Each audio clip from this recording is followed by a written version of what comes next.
Good evening, and welcome to Queer News Tonight.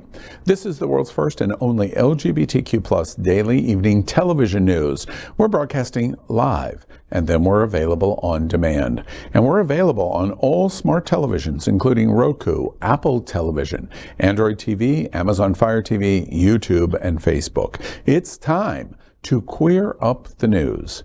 It's Wednesday, March 8th, 2023. We are live and literally out of the closet and into the headlines. So many of your important stories we're going to tell this evening on Queer News Tonight. This is the world's first live daily LGBTQ evening news show, literally out of the closet and into the headlines on Queer News Tonight with Al Ferguson. I'm your anchor at Queer News Tonight, Al Ferguson, and this evening we bring you the news of and a perspective representing the LGBTQ community from South Florida, America, and across our planet. This is the world's first and only unedited live LGBTQ+ evening news show. Whatever happens unique in LGBTQ+ news, you will see it and hear it. Hotspots Magazine, Happening Out Television Network, is a nonprofit 501c3 media company in the same model of PBS and NPR, but designed for the LGBTQ+ community. Our mission is to support the 10 pillars of our LGBTQ+ community. We want to inform and educate the key issues of our Black community, Latino, lesbian, trans, students, youth, senior, HIV/AIDS healthcare, business, political advocacy, and faith. Help us support our community. We are part of one of the largest LGBTQ+ media companies in America, Hotspots Magazine and Happening Out Television Network. Our magazine is celebrating 38 years of the LGBTQ+ experience, and our television news, talk, and entertainment shows support our mission to educate the LGBTQ+ and broader community. Well, let's welcome anchor Fay What. She's a radio and television personality and has a popular blog and YouTube channel aiming to unite the L and the G together. She's a hostess and MC for many South Florida events, an animal advocate, and owner of Fay's Fur Family. Also, make sure you catch the Fay What Show, the first LGBTQ+ morning show, Mondays at 9 a.m. Eastern online or your smart television. And Fay was the winner of the 2022 SFGN Best Local Television Personality. Yeah. Welcome, Fay. Who runs the world? Girls, girls. Who runs the world? Girls. Okay, that's it. I'm done. Happy International Women's Day, everyone. Yay! Next, let's welcome anchor Francia. Hi, Francia. Welcome back, Papi. Francia is an Afro-Venezuelan recording artist, singer-songwriter, dancer, lawyer, and yoga practitioner. His first album, Infinita, is streaming on all music platforms and is a genre-fluid melange of Latin rhythms. Before finding his artistic vocation, Francia practiced corporate law in New York City and was a member of the Council on Foreign Relations. Welcome, Francia. How are you, honey? Thank you for having me, and I want to start by thanking my friends at the 1500 Sound Academy out of LA. I just recently graduated from the Music and Industry Fundamentals program, where I learned about music production, mixing, recording engineering, songwriting, music business, and artist branding. So I want to thank my teachers, Malachi Mott, Jamie Blake, and Lauren Gaspard, who gave us an incredible tour of Interscope Records at Universal Music Group. I also want to thank Latino Alternative TV, my friends there, for giving me a spot as a permanent host of their show Black Trinidad out of LA. I want to thank Aura Quiroz. I want to thank Eliana Reyes, my producer and co-host, and Kyle Figueroa. Kisses to everyone on LA TV Network. And last but not least, I want to invite all of South Florida and Miami to Calle Ocho Music Festival. I will be performing this Sunday, March 12th at noon. Songs from my original songs from my first album, Infinita. Come join me at 19th Avenue and Calle Ocho. That's awesome. Thank you. Congratulations, Thank you so much. I'm so excited. And I'm curious, just to take a moment, was that an LGBT community embracement, or? It wasn't. It was the Latino community embracing me and asking me to join Carnaval. So if you want to end Carnaval with a bang, come join me, 19th Avenue and Calle Ocho. Awesome. Congratulations. Thank you. And now let's welcome Anchor Franchesca D'Amore. Her vision is to extend education and support on behalf of the homeless, the arts, and the LGBTQ plus community. Currently a proud board member of Safe Schools South Florida and a former board member of the Hollywood LGBTQ plus Council. She's also the entertainment director for My Hollywood Pride 2023. A quote from her, "If I can inspire even one person to boldly live their truth, my job is done." Good evening. Welcome, Francesca. Well, hi. I'm so glad to be here. Of course, I'm going to talk about Safe Schools South Florida. That's my heart and my baby. Yeah. You can go to our website, safeschoolsouthflorida.org, to find out all the amazing things that we're doing. And April 1st, one of those amazing things is going to be... Okay, so plug shamelessly. Actually, we are working with Hotspots and Happening Out Television, who is going to be our media sponsor. We are doing a statewide leadership summit that's going to take place here. Yeah. And we're getting all the universities, colleges, high schools, as many as we can across the state of Florida to join us for this really important leadership summit. We're going to keep it nonpartisan. We're going to keep it very clean. It's all about motivating our students, motivating our youth to speak up and speak out. So I'm really excited about that. No, it's going to be 12 to 3 in person here at Sunshine, and we're going to broadcast it live. Yeah, I'm really it's gonna be excited great. about that. That's some really great news. So I'm really happy about that. So next, we're going to welcome anchor Mateo Bruer. Mateo is the new executive director of the Aqua Foundation for Women, Florida's only 501c3 focused on improving the lives of LGBTQ plus women through grants, initiatives, and community building. Mateo's approach to social justice work is influenced by his professional experience, his academic studies, and his lived experience as a queer transgender person of color. Welcome, Mateo. Thank Glad you. you're here. Thank you for having me.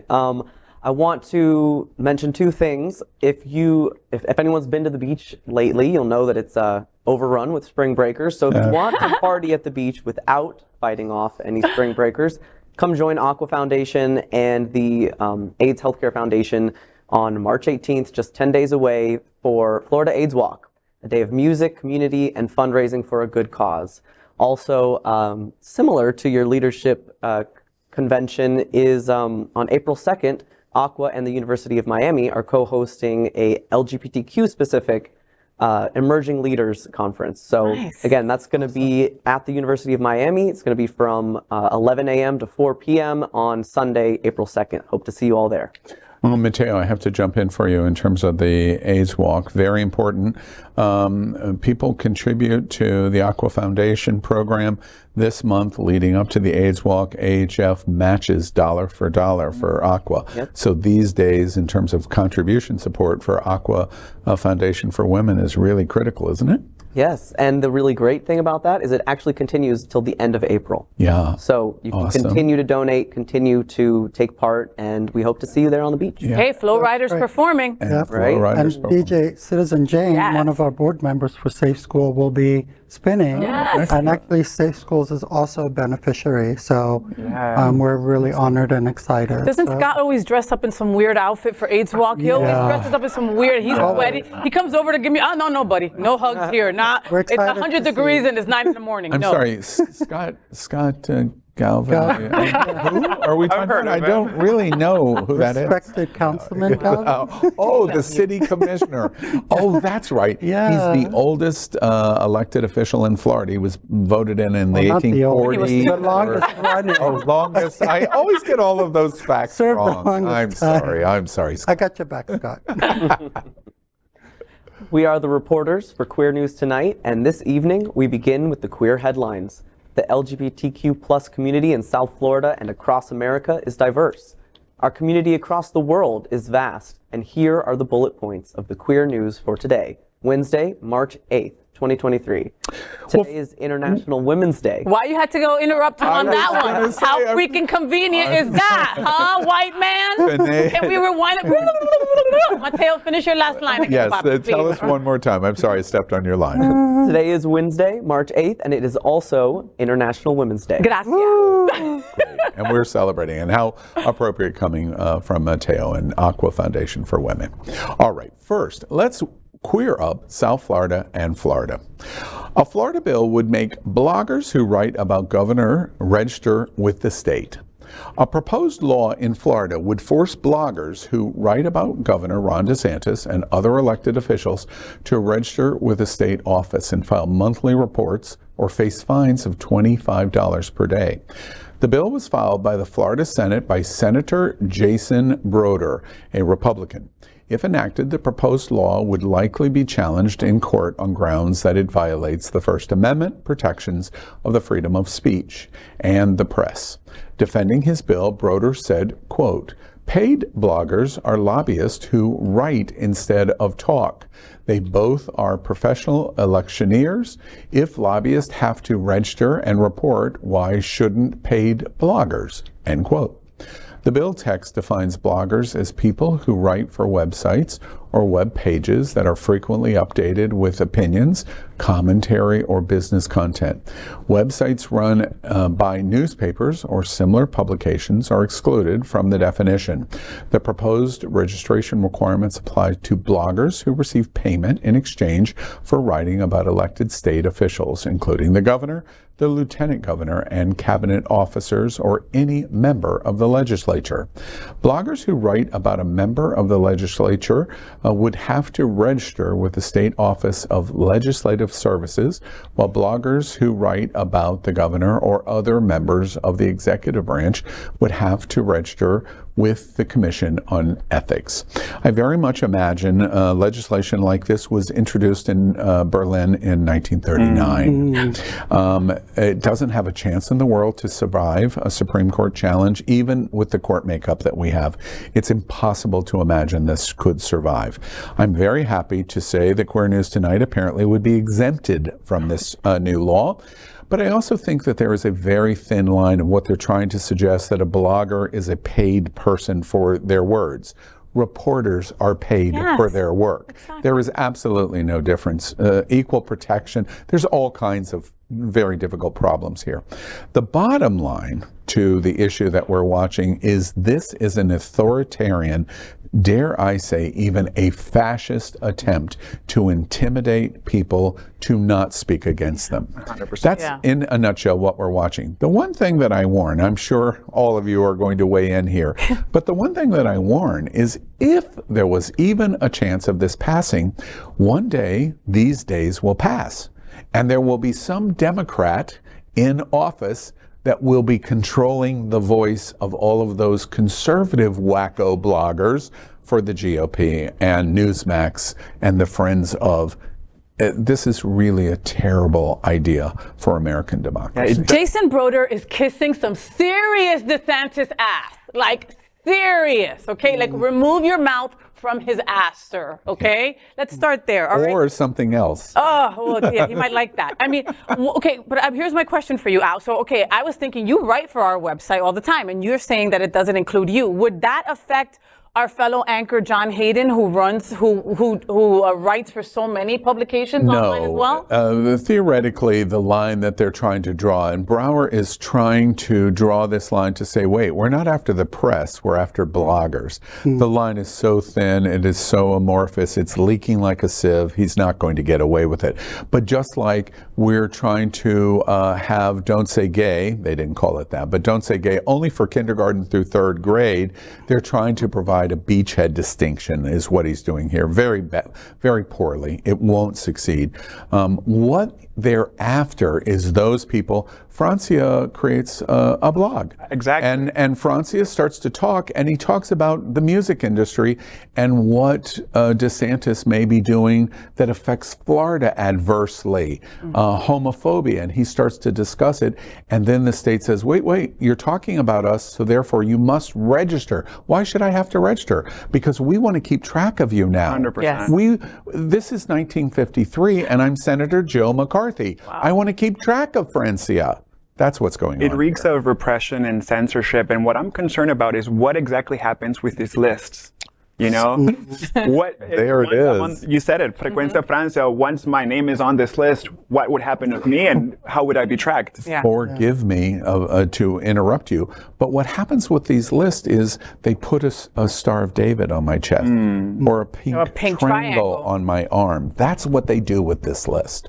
That's where this potentially could lead. Sorry. And how do you define blog? I mean, Facebook could be the next blog, because people are putting all their opinions there. So it's just a way to silence the people. Yeah.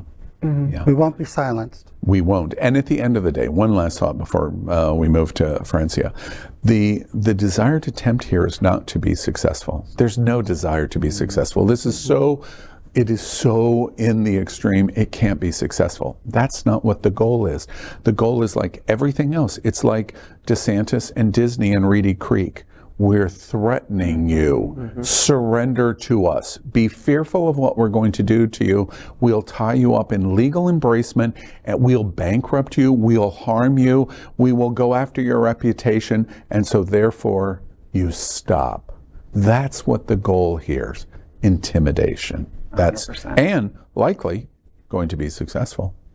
The signaling is clear, but as Franchesca said, we will not be silent. We will not. And next, let's queer up entertainment. Funding Arts Broward hosts annual reception of Best of Culture for Lauderdale.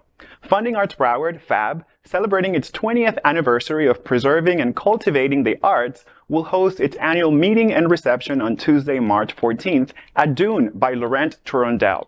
Attendees will enjoy a curated menu of specialty tapas, hand-selected wine pairings, and panoramic ocean views from the North Terrace, while being serenaded by FAB grantee Brazilian voices Beatriz Melnick, Lauren Oliveira, and Vivian Neves, performing American standards plus bossa nova and samba favorites. Since its inception in 2003, HAB has endowed grants of over $4 million to 65 small, mid-sized, and large professional performing arts and visual organizations. FAB is supported by membership, whose dues go toward these grants that preserve and cultivate the arts in Broward County.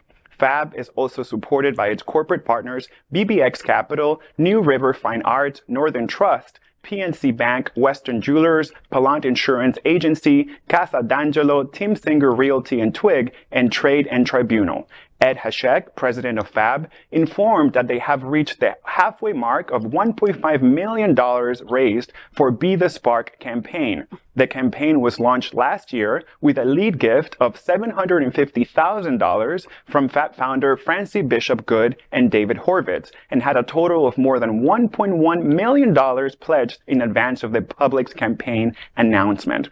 And yesterday, I was attending the Miami Film Festival. I saw a documentary by Beatriz Luengo, who made her directorial review, and the documentary was called Patria y Vida, The Power of Music. And I was reminded of the power of the arts and songs to galvanize and to do social activism and social change. The song that they were referring, Patria y Vida, won a Grammy and a Latin Grammy and became a rallying cry and a hymn for Cubans in Cuba to fight against and to voice their voice against repression and dictatorship. And I love that FAB is putting their money where their mouth is. They're giving these large grants to organizations in a state where arts are being defunded, art programs in public schools are being defunded. Way to go, FAB. Yeah, right? And when it comes to philanthropy, people are usually putting their money when it comes to LGBTQ plus youth or something like that that's going on. So unfortunately, the arts fall down to the wayside. Yes. So I love that FAB is coming through because we love the arts. Yes, we do. And Broward is just so full of so many incredible theatrical things that are being brought to us. So good job, FAB. Keep on making those events happen. You know, one of the things that I think is important here is coming from outside the community 4 years ago. Broward County is kind of a cousin to Miami-Dade County. Miami-Dade County's culture and entertainment scene is really superior to Broward County. Broward is a major metropolis and has a bit of a catch-up to do. One of the things that I love about what FAB is doing is it reminds me so much of so many events that I've been to in New York City. Business really is the heart of helping support the arts. And the New York City models of so many organizations that do this, that raise money and become the seeding and the funding mechanism for smaller organizations. Lincoln Center is not principally where the money fundraising. Lincoln Center can do their own thing. Broward Center for Performing Arts can do their own thing. It's all of these level of kinds of organizations that FAB is supporting. You mentioned Miami Film Festival. The Outshine Film Festival for LGBT needs a funding mechanism of support from FAB, or the organization of the art gallery, or the events on Sunrise, where Stonewall and the World AIDS Museum is at ArtServe. FAB is instrumental in helping support that, and they are seeding so many organizations that need those lifelines and help seeding of support to bring messages through the arts, music, spoken word, acting, film, whatever it might be. And that's why this organization is so valuable. It's, dare I say, very New Yorkish. And in Broward County, we could use a good dose of New Yorkish, frankly. Next, let's queer up the USA view. Republican lawmakers propose amendment that would ban gay marriage in Iowa. Nearly 8 years after the Supreme Court legalized same-sex marriage and several months after the Congress codified gay nuptials, Iowa legislators have proposed banning such unions in their state constitution. If the message becomes law, it would conflict with the Supreme Court's 2015 landmark decision to legalize same-sex marriage nationwide, Obergefell versus Hodges, and Congress' bipartisan passage of the Respect for Marriage Act late last year. Therefore, it is unclear that such a law could be enforceable, as federal law and the federal constitution take precedence over state law. The bill has 8 sponsors: Brad Sherman, Luana Stolberg, Mark Cisneros, Helena Hayes, Zach Dyken, Skylar Wheeler, Mark Thompson, and Thomas Gernhold. The resolution wants to add the following amendment to the state's constitution: marriage in accordance with the laws of nature and nature's God. The state of Iowa recognizes the definition of marriage to be the solemnized union between one human biological male and one human biological female. If the resolution is adopted, it would be published and referred to the next General Assembly for adoption. If adopted, voters would then vote on the amendment. State Representative Brad Sherman, one of the bill's 8 co-sponsors, said in an email of the joint resolution, quote, "Should the people of Iowa vote for such an amendment, laws would have to be adjusted to make laws fair for all," end quote. I don't think it'd be fair for all there, sir. Just saying that. They're coming for us. They're coming for us hard. Yes, maybe this bill won't pass, but just the essence of it, just the thought of it, just to get people riled up to vote against us being able to get married or keep our marriages are awful. And then that one line, I have to tell you folks, it was hard to read that line. That, saying that marriage in accordance with the laws of nature. Okay, like we're beneath nature, we're beneath God. And, and nature's God, a union between one human biological male and one human biological woman. It puts throw up in my mouth just saying it, Fay, I'm curious, your comment, okay, maybe this won't pass. Why do you think it won't pass? Because I'm praying to God that it doesn't. I'm doing rain dances and all, I'm betting Iowa does pass this. I bet the legislature, right. That's a different issue. Yes. I'm just saying, you say what you're going to say. Yeah, so even if it does, Obergefell v. Hodges is very clear. And the law of the land is the law of the land, and it must be respected. And then we have the Respect for Marriage Act passed in Congress. And so these two tools will completely defeat this law. Should it pass, it will be defeated in court. But I don't know if it will pass. But why put that in people's minds? Well, as you know what I mean? And when we were talking about what DeSantis is doing and these other, it's about fear. It's about fear and intimidation. Yeah. And I think it's unenforceable in a lot of ways. Like, for example, my marriage, for all intents and purposes, a man married to another man, but we fit the definition of a biologically born male and a biologically born female because I'm trans. And what are they going to do about Can you imagine the challenge to the Supreme Court? And on just that lane, it's impossible to imagine how it would be. You know, one of the things that I think is important to this story that you just did and what's going on in Iowa, these 8 legislators, why are they doing this? That's really the fundamental question that the LGBTQ community should be asking here. Why would they do that? We hear, you say, you are absolutely crystal clear, there's not a chance in the world. In the current environment, even with the current environment, there's not a chance in the world that this would be enforceable. So why would they want to put on the books in Iowa that it is only in the nature of man under God between a man and a woman? Why would they want to do that? The only reason is to be able to justify their rejection of the law of the land. There's no other reason, because they have no hope of enforcing or accomplishing what they want to do. Now, to me, this is a really critically important point, because we have watched. I'm a student of history. I know all of us are students of history. If you're LGBT, we pay attention to our past, starting with Stonewall in 1969. I'm a student of history, and we've seen this moment of what's happening in Iowa, what's happening in Tennessee, and what's happening in the governor's mansion of Florida. We've seen it in the past. I don't have to go to 1939, as we've talked about already in this show, to show that history. What I do is to go to the late 1950s, when the Supreme Court was clear on the integration of our schools. And Governor George Wallace stands on the steps of Alabama's Capitol and says, "We will not integrate." And the President of the United States says, "You will integrate," because now it is not only the law of the land, it is the constitutional law of the land reaffirmed by the Supreme Court, which is exactly what has happened in this last 6 months in terms of respect for marriage, in terms of legislation, and in 2015 in the Supreme Court decision, exactly like integration of schools. So all these 8 are doing is being George Wallace, standing on the steps of Alabama. When George Wallace did that, it led to a whole cadre of new allies of the black community and civil rights to go, wow, there is a lot of wacko crazy in Alabama. What are we going to do about it?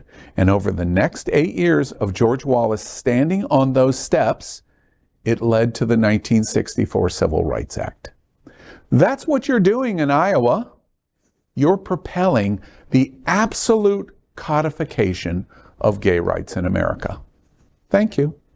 Because that's what you're doing. What's happening as well is in alignment with what's happening in Florida with gender identity. I think there's a clear message of there's only 2 binary. They're trying to bring it back to the binary and not respect preferred pronouns. And I think this is just going to continue and continue and continue. But again, we will stand strong. I love it. And we will prevail. And we'll band and unite. I know Fay's chomping to move on, but what's the difference in the observation that was just made of 2 trans or non-binary people sitting at the table saying, wait, we're rejecting what these 8 senators in Iowa are saying, and they're standing on the steps at the Capitol in Alabama saying we're not going to integrate. We're not going to accept you exist. In terms of marriage, it's settled law. And it's settled constitutional interpretation by the Supreme Court, which is exactly what happened in integration in schools. They're going to lose, and they're going to die on the hill that they're creating. Next, we are proud of our special partnership with Sunshine Cathedral, the world's largest queer church right here in Fort Lauderdale. Supporting that partnership.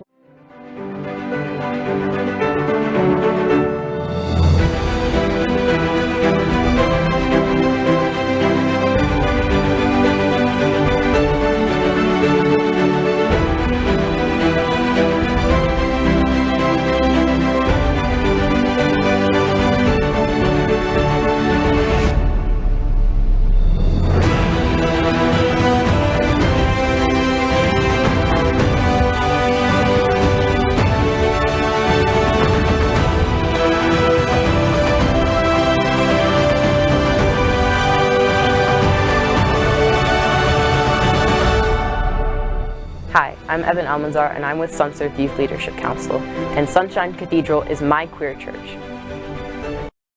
Gosh, I love sunshine. Fox News, Tucker Carlson, and radical conservatives have suggested the LGBTQ plus community has a secret plan, and we can only guess it's for world domination. We couldn't agree more, and we're going to tell you all about it in our segment called The Gay Agenda. In The Gay Agenda, we queer up gay culture. Margaret Cho's message to drag show haters: take equal rights like a man. Actual agendas against like drag reading hours. Okay, there's so many things wrong with it. First of all, you're traumatizing children. You're bringing firearms to children's events, which in the weird, deluded idea that you're protecting the children, and this is all in the sort of spirit of protecting children, literally traumatizing children for reading.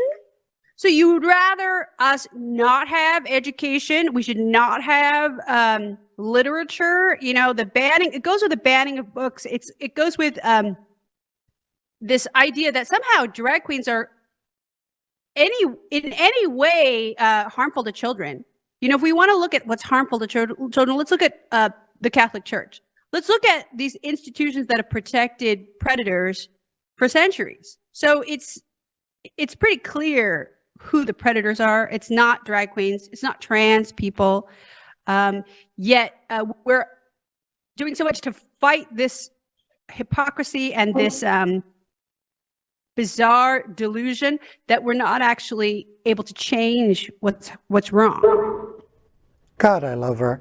Comedian and Emmy and Grammy-nominated performer Margaret Cho recently joined Mary Elizabeth Williams on Salon Talks for a very candid conversation about surviving the current storm of fear, the power of drag, and the one silver dress she had to share with Karen Kilgariff and Janine Garofalo.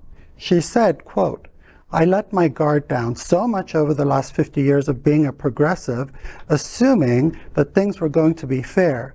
And all of these things, they just seem to be taken away little by little," end quote.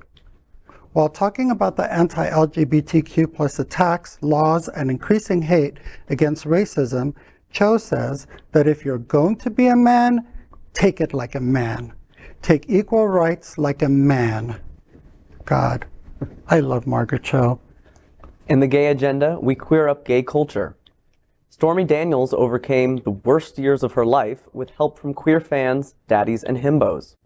Welcome to DILF Mansion, where we've brought together two groups of the internet's favourite gay archetypes. Himbos, muscular, kind-hearted, ready to party, and maybe a little chaotic. Daddies, distinguished, insightful, nurturing, maybe a little too set in their ways. But can a daddy and a himbo fall in love? We're about to find out on For the Love of DILFs. Daddy, oh daddy, oh oh oh daddy, daddy, daddy, oh daddy, D-A-D-D. Daddy, oh daddy, oh oh oh daddy, daddy, daddy, oh daddy, D-A-D-D. Oh oh oh, will you be mine? Oh daddy, oh oh oh daddy, daddy, daddy, oh daddy.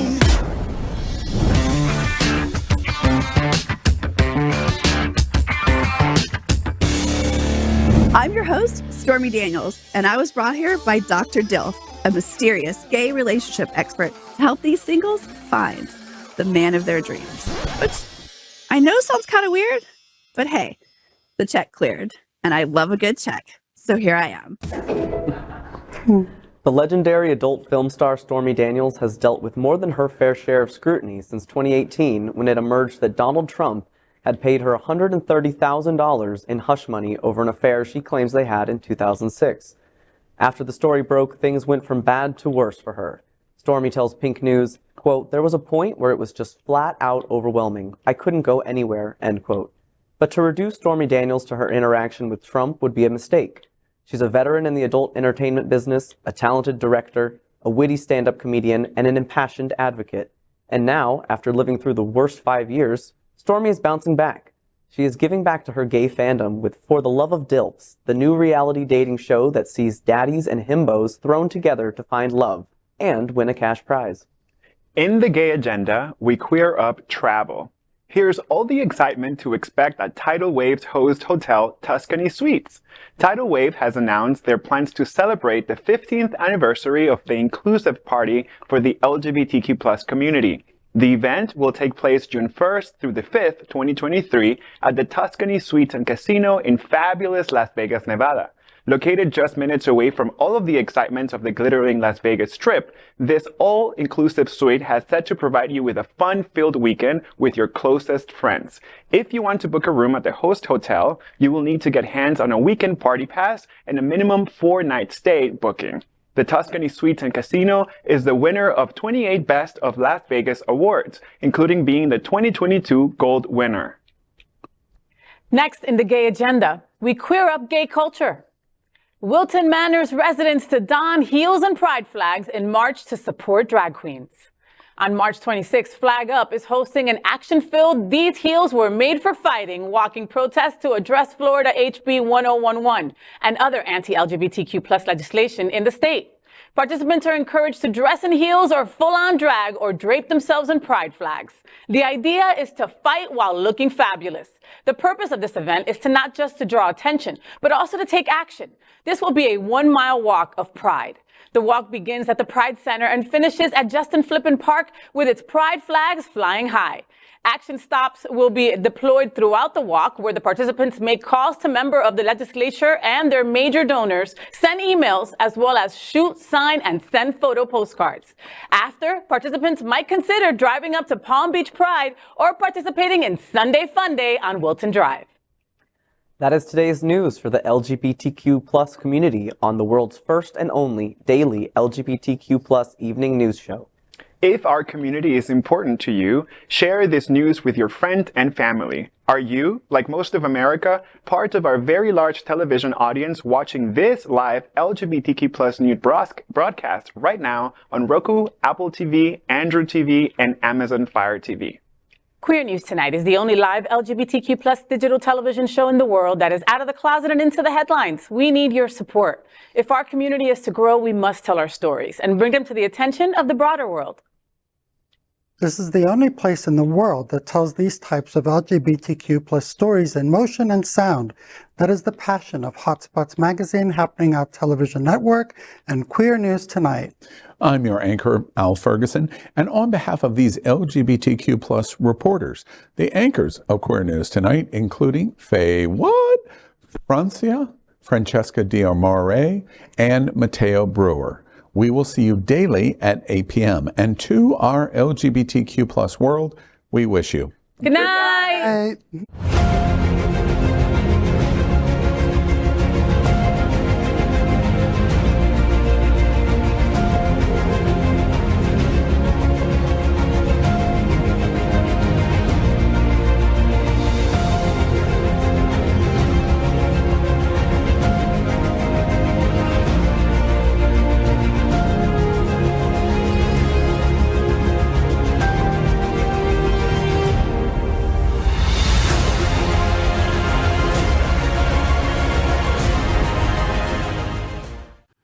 LGBTQ+ news is vital for our community and for the broader world as a whole. We have enough enemies at Fox News. Tucker, Sean, and Laura are loud. We need passionate allies. Happening Out Television Network, Queer News Tonight, and It's Happening Out are literally out of the closet and into the headlines. Our community needs your support.